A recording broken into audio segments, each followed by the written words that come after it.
ಭಾರೀ ಸಂಚಲನ ಮೂಡಿಸಿದ್ದ ಮಂಗಳಪೇಟೆ ನಿವಾಸಿ ಮೊಹಮ್ಮದ್ ಫಾಜಿಲ್ ಹತ್ಯೆ ಪ್ರಕರಣಕ್ಕೆ ಸಂಬಂಧಿಸಿದಂತೆ 6 ಮಂದಿ ಪ್ರಮುಖ ಆರೋಪಿಗಳನ್ನು ಪೊಲೀಸರು ಬಂಧಿಸಿದ್ದಾರೆ.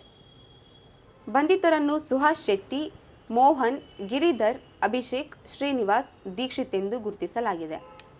ಈ ಬಗ್ಗೆ ಮಾಹಿತಿ ನೀಡಿದ ಪೊಲೀಸ್ ಆಯುಕ್ತ ಶಶಿಕುಮಾರ್, ಪ್ರಕರಣದ ಸಂಬಂಧ ಆರೋಪಿಗಳನ್ನು ಬಂಧಿಸಲಾಗಿದೆ. ವಿಚಾರಣೆಯ ವೇಳೆ ಆರೋಪಿಗಳು ಕೃತ್ಯ ಎಸಗಿರುವುದನ್ನು ಒಪ್ಪಿಕೊಂಡಿದ್ದಾರೆ ಎಂದು ಅವರು ಮಾಹಿತಿ ನೀಡಿದ್ದರು. ಜುಲೈ 26ರಂದು ರಾತ್ರಿ ಬಜ್ಪೆ ನಿವಾಸಿ ಸುಹಾಸ್ ಅಭಿಷೇಕ್ಗೆ ಕರೆ ಮಾಡುತ್ತಾನೆ. 27ರಂದು ಮಧ್ಯಾಹ್ನದ ಒಳಗೆ ಯಾರನ್ನಾದರೂ ಹೊಡಿಬೇಕು ಎಂದು ಪ್ಲಾನ್ ಮಾಡಿದ್ದಾರೆ.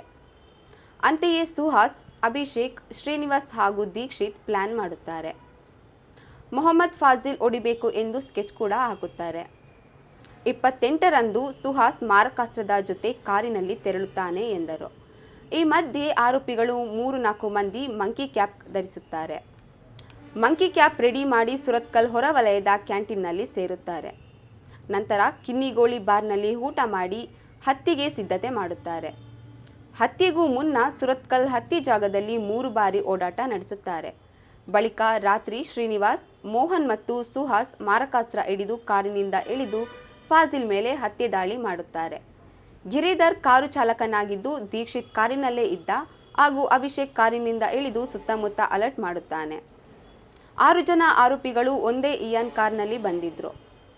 ಹತ್ಯೆ ಮಾಡಿ 6 ಜನರು ಇನ್ನ ಭಾಗಕ್ಕೆ ತೆರಳಿ ಕಾರು ನಿಲ್ಲಿಸುತ್ತಾರೆ. ಬಳಿಕ ಸ್ನೇಹಿತನ ಮೂಲಕ ಮತ್ತೊಂದು ಕಾರು ತರಿಸಿ ಎಸ್ಕೇಪ್ ಆಗುತ್ತಾನೆ.